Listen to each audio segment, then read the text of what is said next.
Broadcast is now starting. All attendees are in listen-only mode. Alors bonjour tout le monde et bienvenue au webinaire du SESJ pour la formation pour les trésoriers et trésorières des sections locales. Alors mon nom c'est Sébastien Bezeau, je suis l'agent d'action politique et de communication pour l'AFPC Atlantique au bureau de Halifax. Alors aujourd'hui mon rôle, moi, c'est tout simplement vous donner du support technique pour m'assurer que le webinaire fonctionne bien et aussi pour m'assurer que les participants et participantes peuvent être en mesure de poser des questions et d'accéder aux documents qui sont disponibles dans le webinaire. Alors, on y demande tout de suite, pour accéder aux documents qui sont disponibles dans le webinaire, sur votre panneau de contrôle que vous avez du webinaire, il y a un endroit que ça s'appelle des handouts. Et là, vous pouvez cliquer sur les PDF qui sont disponibles. Ils sont disponibles dans les deux langues officielles. Et en effet, c'est le manuel des trésoriers et trésorières 2016 en français et en anglais. Donc, en tout temps, vous pouvez cliquer sur ces liens-là et télécharger les documents. L'autre endroit que j'aimerais vous faire porter attention, c'est la petite boîte qui s'appelle Questions. Alors, pendant la présentation de Mélanie aujourd'hui, si vous avez des questions, c'est bon de le demander automatiquement, surtout lorsqu'elle est dans une section spéciale. Alors, si vous posez une question, je vais automatiquement poser la question à Mélanie et elle sera en mesure de vous répondre automatiquement. À la fin de la présentation de Mélanie, pour récapituler le tout, vous allez aussi avoir l'option de poser des questions et il y aura une petite séance de questions et réponses. Ne vous inquiétez pas, si on n'a pas les réponses à vos questions, on va s'assurer de faire un suivi avec vous individuellement par la suite pour vous procurer les réponses à vos questions. Alors, sans plus tarder, je vais donner la parole à Mélanie McCormick, qui travaille au SESJ dans le département des finances, et c'est elle qui va vous donner la formation. Alors, Mélanie, je vais te donner l'écran, et puis là, tu peux faire la présentation. Alors, bonjour tout le monde. J'aimerais vous souhaiter la bienvenue aujourd'hui à notre webinaire sur la formation des trésoriers et trésorières. Donc, on va commencer tout de suite par la présentation.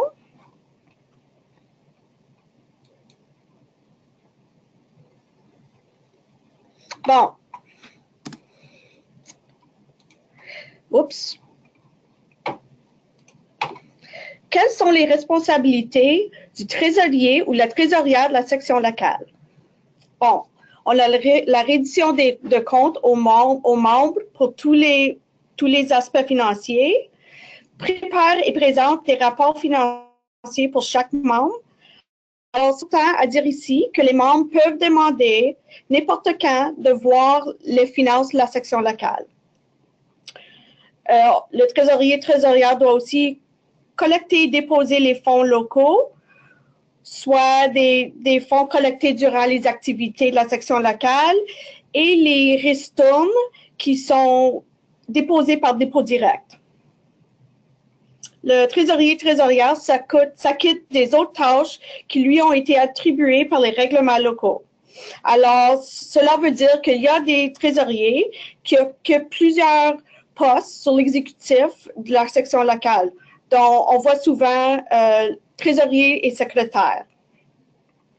Le trésorier et trésorière aussi signale les membres RAND à la section locale. Alors, les trésoriers, trésorières ainsi que les présidents-présidentes de la section locale reçoivent la liste des membres à chaque mois.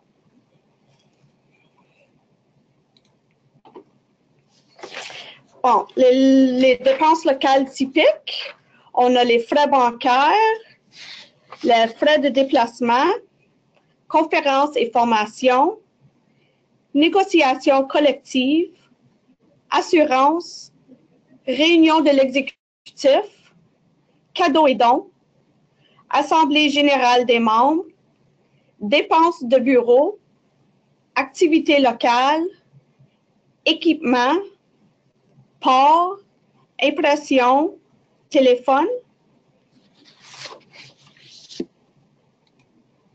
Et on a aussi des fournitures et des items promotionnels, loyers et réparations, honoraires professionnels, les honoraires, perte de salaire Et c'est important, je dois vous mentionner, que toute demande de remboursement de salaire et d'honoraires doivent être soumises au Bureau national pour qu'on nous autres, on paye directement aux membres. Pourquoi? À cause de l'implication des taxes et des T4. On a aussi les transferts de petites caisses, transferts de placement et autres virements et autres dépenses.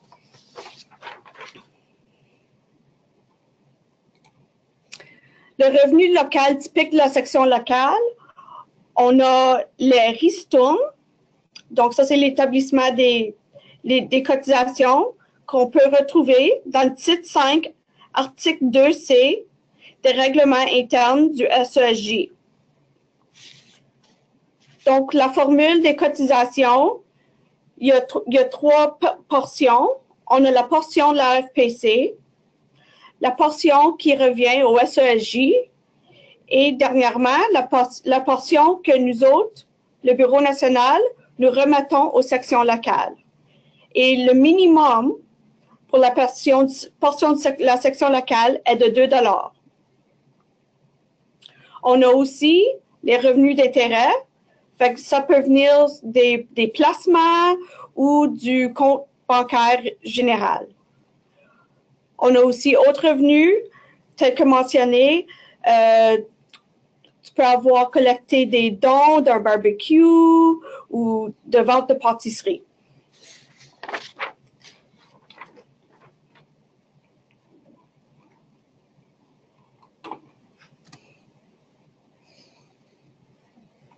Bon, la comptabilité générale. On a les conservations des registres financiers. L'Agence du Revenu Canada recommande qu'on garde tout registre financier pour 7 ans et que les registres financiers soient organisés. Le compte en banque, chaque local doit avoir 3 signataires à tout temps et 2 signataires pour signer chaque chèque et chaque retrait de la banque. Ceci peut être trouvé au titre 7, article 10 des règlements internes du SESJ. Le niveau de comptabilisation. Au SESJ, on a 3 niveaux. Le niveau 1, c'est les ristournes plus de 25 000 $. Donc, au niveau 1, les sections locales doivent faire procéder à une mission d'examen de leurs finances par un comptable et aussi doivent soumettre au Bureau national le formulaire de compte de banque de la section locale. Au niveau 2 et 3, c'est les sections locales qui reçoivent des ristournes moins que 25 000 $ par année. Au niveau 2 et 3, les sections locales doivent soumettre leur fichier Excel du trésorier-trésorière, le relevé bancaire au 31 décembre, la déclaration du vérificateur et la vérification des livres peuvent être complétés par les suivants, par un comptable agréé ou par une personne à l'extérieur de la section locale qui possède des connaissances financières.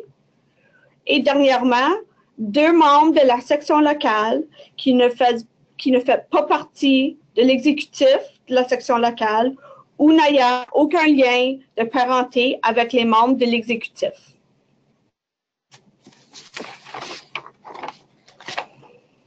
Mélanie? Oui. J'ai une question ici de la part de José, une question qui est revenue aussi sur le webinaire d'hier. Est-ce qu'on peut faire affaire avec n'importe quelle banque ou caisse? Oui, absolument. N'importe quelle banque ou caisse. Habituellement, on recommande fortement une banque ou une caisse qui est syndiquée. Mais n'importe quelle banque ou caisse est approuvée. Merci, c'est excellent. Tu peux continuer. Donc, on va sauter directement dans le trousse Excel des trésoriers et trésorières.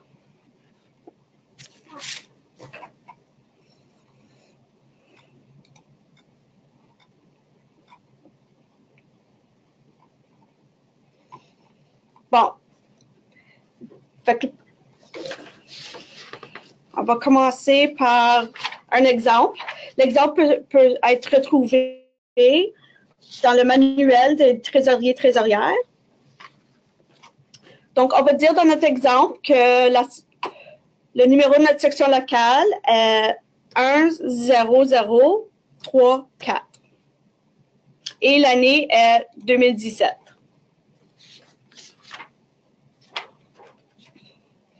Ensuite, on va aller au onglet 2.0 qui est la petite caisse. Comme tu peux voir ici, la petite caisse cumule toutes les formations pour l'année. Toutes les formations concernant la petite caisse est retrouvée dans l'onglet 2.0. Donc, pour notre exemple, on va dire que la solde de la petite caisse est 100 $.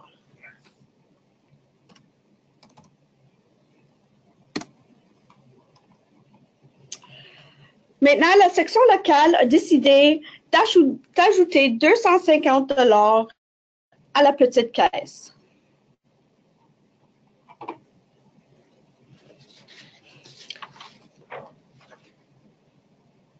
Donc, on va ici,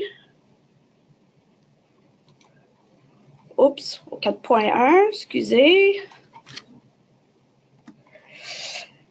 Et je fais une entrée ici, transfert à la petite caisse.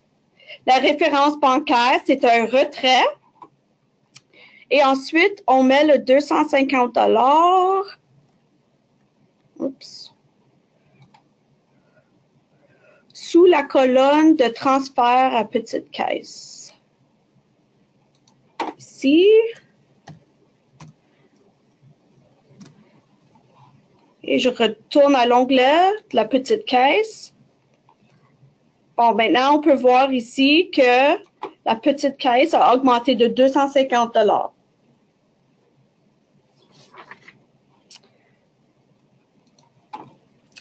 Bon, la section a décidé de financer un barbecue par la petite caisse. Durant le barbecue, on a ramassé 200 $. Donc ici, pour le mois de janvier, on dit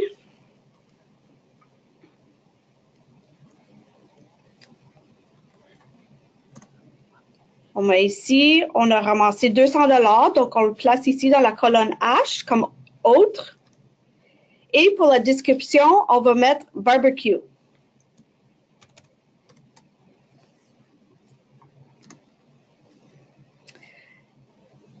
Et la section locale, comme j'ai dit, a financé le barbecue de la petite caisse. Et le barbecue a coûté en total 300 $. Donc, on ajoute le 300 $ dans la colonne T sous les activités locales.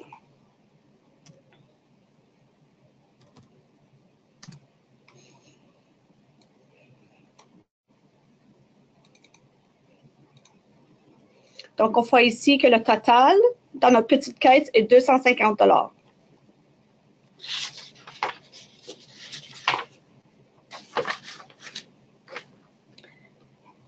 Maintenant, on va regarder à l'onglet 3.0 qui sont les placements. Comme l'onglet 2.0 pour la petite caisse, on voit toutes les transactions des placements dans une seule feuille en Excel. Donc, on va dire, pour notre exemple, que la balance d'ouverture est 12 000 $.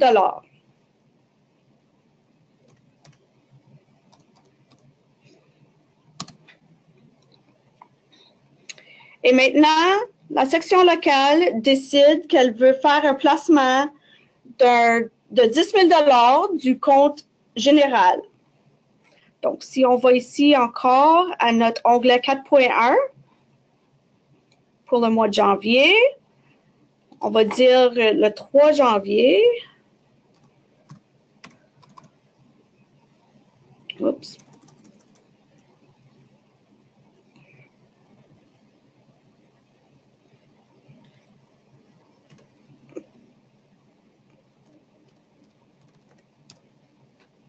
Oups.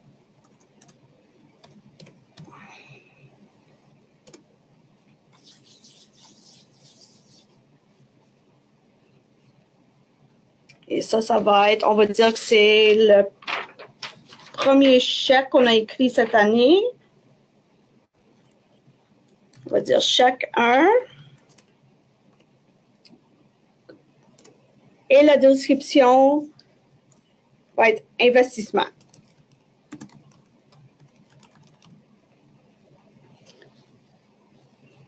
Et ensuite, on met le 10 000 $ sous la colonne investissement. Oups.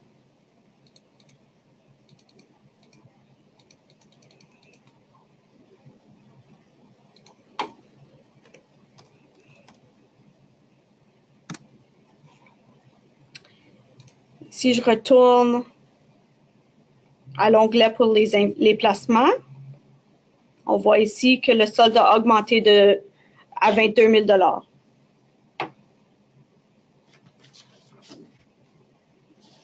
Ensuite, on va dire qu'à chaque mois, les placements ont des revenus d'intérêt de 150 $ jusqu'au mois d'août. On écrit 150 $ ici. Oups, excuse-moi. Sous la colonne H, revenus d'intérêt.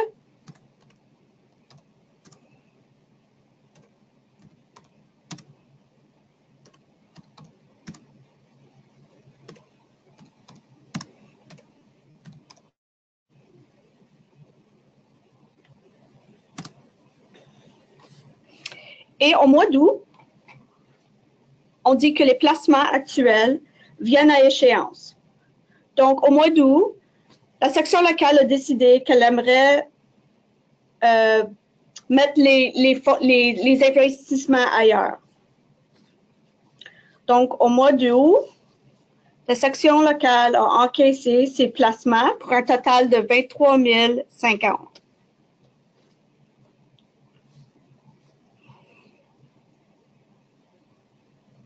Fait qu'ici, mois d'août, sous la colonne M, on transfère les placements de 23 250 $ au compte général.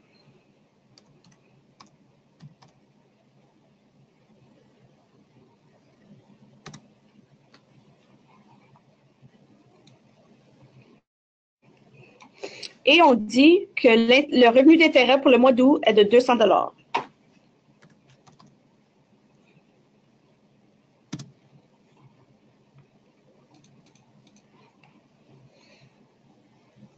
Maintenant, on dit que la section locale a décidé de réinvestir 22 000 $ dans un nouveau placement. Ceci se fait de la même façon que j'ai montré ici pour le mois de janvier, le 10 000 $ qu'on voit ici dans la colonne AI.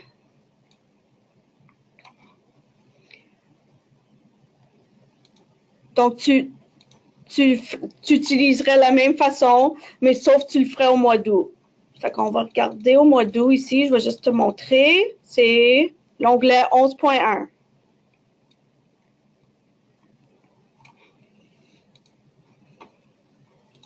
On va juste dire que le 15 août, on a décidé de réinvestir nos placements. Oups.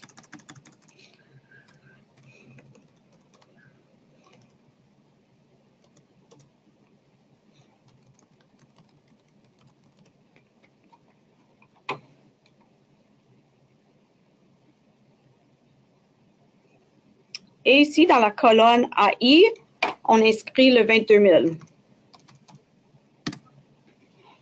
Et si je retourne à l'onglet 3.0 pour les placements,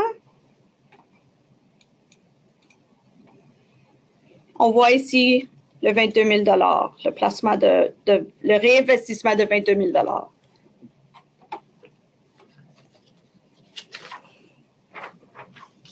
Maintenant, on va continuer aux onglets pour chaque mois. On commence avec l'onglet 4.1. L'onglet 4.1, 4.2, 4.3, 4.4 représente le mois de janvier. Et ensuite, à 5.1, 5.2, 5.3, 5.4 qui représentent le mois de février, etc. Donc, on va dire au mois de janvier que notre solde d'ouverture est à 15 000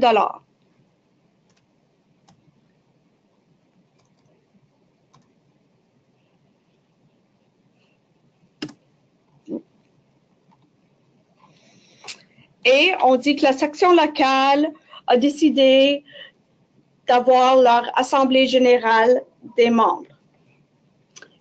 Et on va dire qu'ils ont offert de payer la pizza pour tous les membres, les membres pour la réunion. Donc, le coût de la pizza est 200 $. Fait qu'on va dire ici le 7 janvier 2017.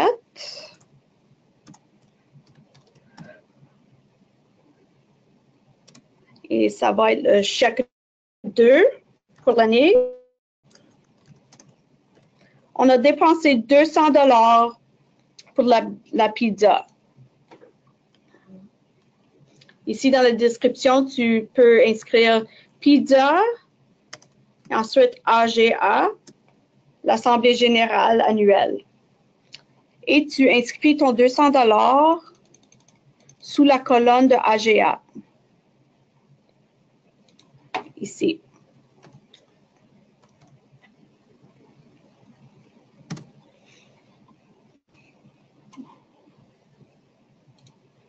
Le 15 janvier, on reçoit, on se fait déduire les frais bancaires pour le mois, dont le montant est 12 $.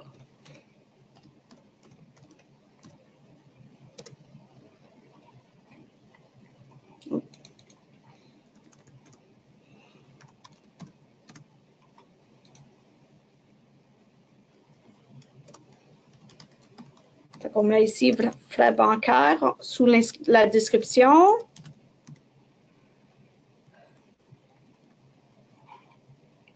Et on inscrit le 12 $ sous la colonne de frais bancaires.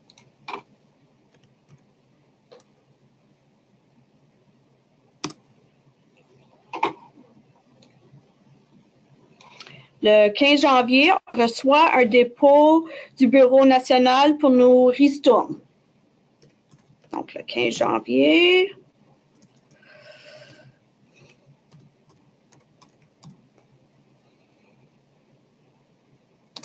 Et c'est un crédit. On peut dire dans la référence bancaire, tu peux inscrire crédit pour les ristournes. La description, on va écrire ristourne. Et ensuite, on va à la colonne I et on inscrit le montant. Donc, dans l'exemple, on va dire que c'est 1 000 $.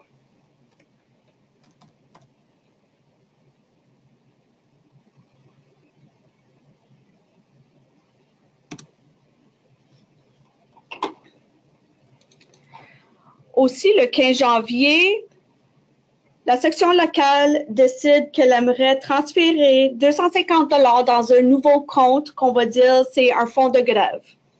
Donc ici, on va dire le 15 janvier encore.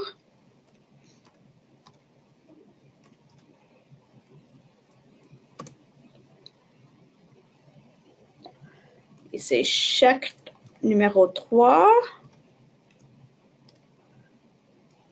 Et dans la description, on peut juste mettre fonds de grève.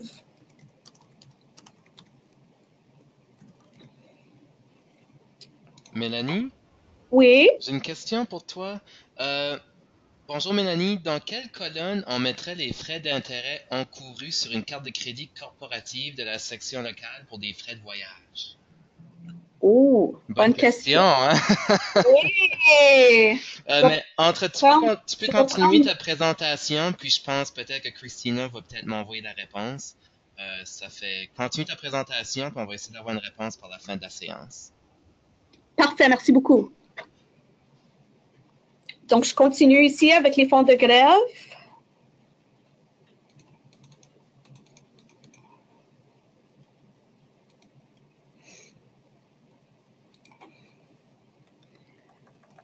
Et ça va aller sous la colonne transfert à autre compte bancaire.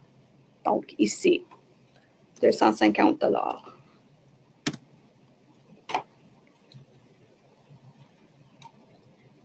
Bon, là, tu peux voir si tu continues. Il y a une autre feuille ici pour un autre compte de banque. Donc, tu peux voir ici le transfert à l'autre compte de banque pour le fonds de grève. On voit le 250 $ ici.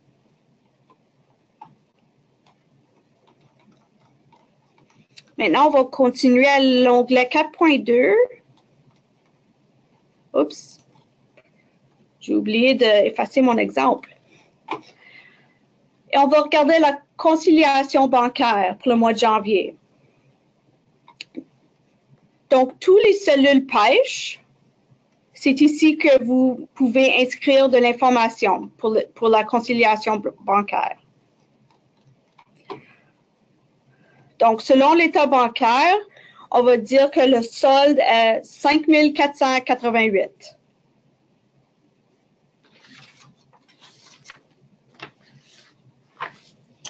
Et en regardant l'état bancaire, on voit que le chèque numéro 2, dans le montant de 200 $ est encore en circulation. Donc ici, tu inscris chèque 2 et ensuite le montant. 200 $.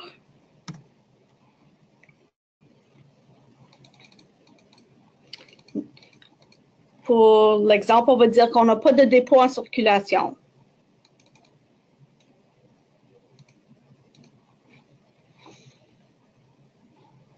Donc, le solde bancaire ajusté est 5 288 et c'est le même montant ici pour le solde bancaire au livre, 5 288 pour une différence de 0. Les deux montants doivent toujours être pareils. Et aussi, tu peux voir le 5 288 dans le solde bancaire au livre. C'est exactement le montant qu'on a ici au 4.1, 5 288. Et le 4.3, c'est la conciliation bancaire pour autres comptes bancaires. Donc, tu ferais le même exercice qu'on a fait au 4.2. Mélanie, Oui, j'ai une autre question. Que sont les dépôts en circulation? Est-ce que ce sont des ristournes à venir? Les dépôts en circulation. les dépôts en circulation.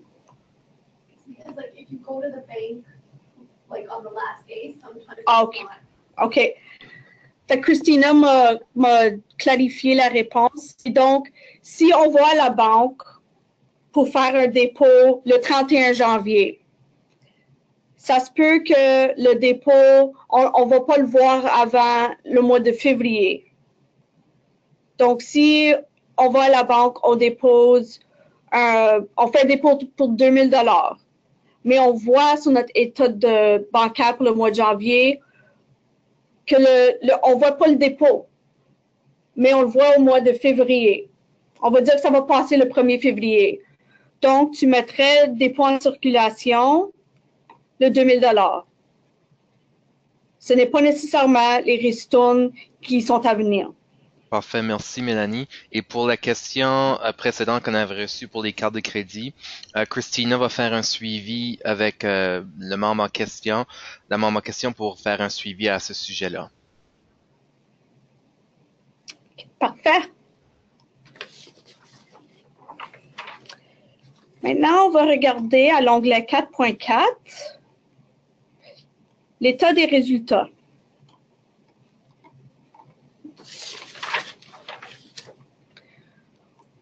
Donc, cet onglet prend l'information qu'on a entrée à l'onglet 4.1, comme tu peux voir ici. On voit ici le 1000 $ de ristourne qu'on a reçu. On voit le 150 $ de revenus d'intérêt qu'on a reçu pour nos placements. Et aussi, on voit le 200 $ que nous avons recueilli au barbecue, à notre barbecue. Donc, recette totale pour le mois de janvier, c'est 1350.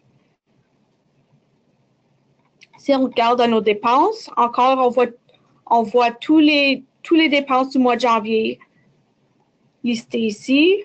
Donc, le 12 $ pour les frais bancaires, le 200 $ qu'on a dépensé pour la pizza, pour l'Assemblée générale, et le 300 $ qu'on a dépensé pour notre barbecue. Donc, on a un profit ici pour le mois de janvier, 838 $. Comme tu peux voir ici, pour l'état des résultats au mois de janvier, on voit seulement le mois courant. Si on regarde à l'état des résultats pour le mois de février, on va voir les deux colonnes. Donc, le mois courant ainsi que le cumulatif annuel.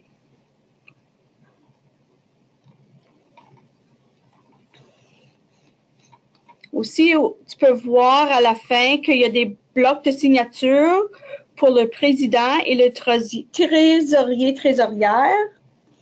Ceci permet au trésorier, trésorière et du président de signer tous les états de résultats avant de les présenter aux membres. Mélanie, tu es à quel onglet présentement? Je suis dans le 5.4 pour le mois de février. Juste pour montrer que au mois de février, on voit plus d'informations. Au mois de janvier, on voit seulement le mois courant parce que l'année vient juste de commencer. Et l'onglet 5.4, on voit le mois courant de février ainsi que le cumulatif annuel. Parfait, merci, tu as répondu à la question.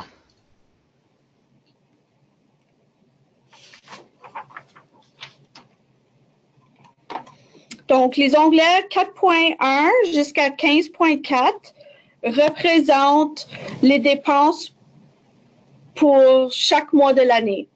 On recommande que vous rentrez l'information au fur et à mesure. De cette façon-là, on n'aura pas de manque d'informations. Maintenant, je vais regarder à l'onglet 16.0, qui est le budget. Les niveaux 1 et 2 doivent soumettre un budget au Bureau national. Les avantages pour le budget,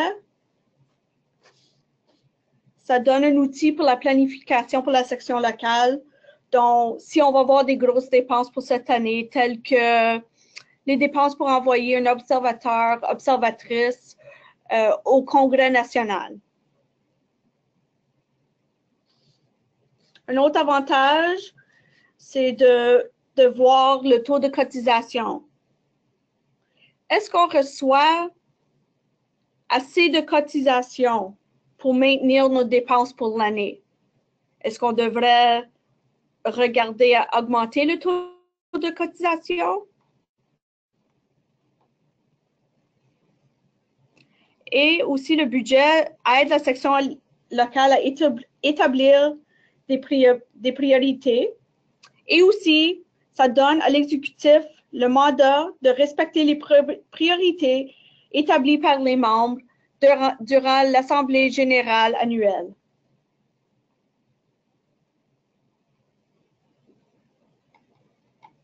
Bon, pour notre exemple, on va dire, on va dire en 2018 qu'on n'aura pas de changement dans nos recettes. Donc, on s'attend qu'on va recevoir 1 000 $ en ristourne. On va recevoir 1 250 en revenus d'intérêt.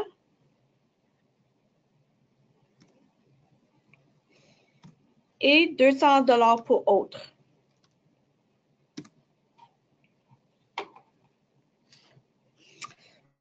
Maintenant, la section locale a se procurer un ordinateur pour le bureau.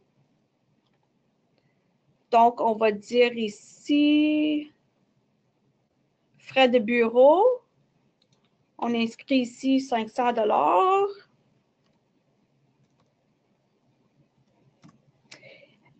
Et la section locale décide de mettre aussi de l'argent de côté au cas que l'ordinateur a besoin des réparations. Donc, on va dire 100 $ pour les réparations d'ordinateur.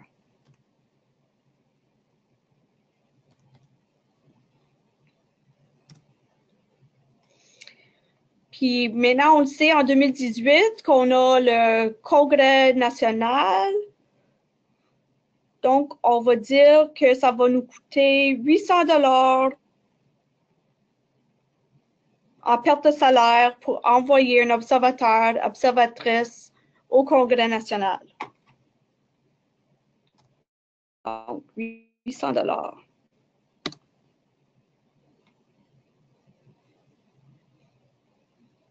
Donc, on peut voir ici qu'à la fin de l'année, s'il n'y a pas autre dépenses,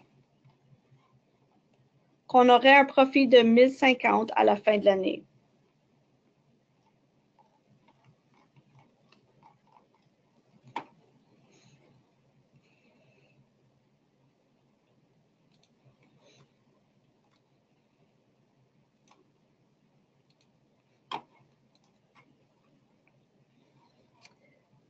J'aimerais remercier encore tout le monde qui a pris du temps sur leur heure du dîner pour regarder le webinaire sur excuse-moi, la formation des trésoriers et trésorières. Est-ce que vous avez des questions? Jusqu'à date, Mélanie, il n'y a pas de questions, mais on va leur donner quelques minutes aux participants et participantes pour voir s'ils sont en train d'envoyer une question au moment où on se parle. Aussi, de la part de ta collègue Christina et de moi-même, merci Mélanie d'avoir participé à la présentation du webinaire. On sait que c'est une tâche assez difficile et qui incorpore aussi beaucoup de stress de faire un webinaire et d'avoir une caméra devant toi pendant une demi-heure et ça met un peu de pression, mais tu as fait une excellente présentation. Alors, de la part de ta collègue Christina et de moi-même, félicitations et merci. Je suis certain que les membres vont apprécier ça. Et puis, malheureusement, cette présentation-là, si tu l'aimes pas ou tu l'aimes pas, ça va être disponible sur le site web du SESJ. Donc, pour les membres qui n'ont pas pu participer, ils vont pouvoir voir ta présentation. Alors, même dans 10 ans d'ici, on va pouvoir retourner sur ta bonne présentation d'aujourd'hui. Ayant dit cela, il n'y a pas de questions. Donc, si que tu veux donner le mot de la fin de comment les membres peuvent te contacter toi-même ou Christina si ils ont des questions. Oui, fait que si vous avez des questions ou tu penses à des questions plus tard, tu peux contacter Christina ou moi-même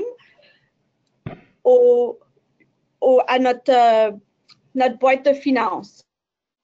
Et tu peux voir l'adresse courriel ici au bas de la présentation. Il y a une question. Donc, j'aimerais souhaiter une bonne journée à tout le monde. Merci. J'ai une dernière petite question. Il y a quelqu'un qui demande quand est-ce que les webinaires seront disponibles en ligne, celui en anglais, celui en français. Il n'y a pas encore de date prévue, mais ça ne devrait pas prendre beaucoup de temps que ça. Peut-être d'ici quelques jours, une semaine ou deux, j'imagine que ça devrait être possible. Je vais acheminer les vidéos ou SESJ et après ça, c'est juste une question de l'acheminer sur le site web. Donc, ça devrait pas tarder. Alors, sur ce, c'est le mot de la fin. On vous souhaite une excellente journée. Merci à tous.